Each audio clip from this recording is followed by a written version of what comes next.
Kandidati liste Izbor za bolji život Boris Tadić za odbornike u Skupštini grada Niša i skupštinama gradskih opština na Uskrs 15. aprila započeli kampanju tradicionalnom akcijom podele uskršnjih jaja i razgovorom sa sugrađanima na platovu ispred tržnog centra Kalča. Ovo je prilika da Demokratska stranka čestita na ovakav način veliki hrišćanski praznik svim građanima Niša. Ja hoću da svima poželim da ovaj praznik provedu u miru sa svojim porodicama i da požele da im se u ovoj godini zaista desi samo lepe stvari. Ovo je najveći hrišćanski praznik, praznik radosti koji svako treba iskoristiti da sa svojom porodicom provede i da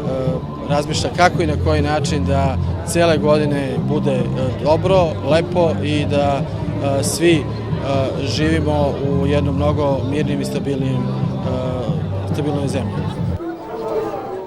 Danas smo izašli na ulicu da ljudima darujemo jaje uskršnje, najbolji i najverodostojniji simbol života, na ovaj najveći srpski praznik,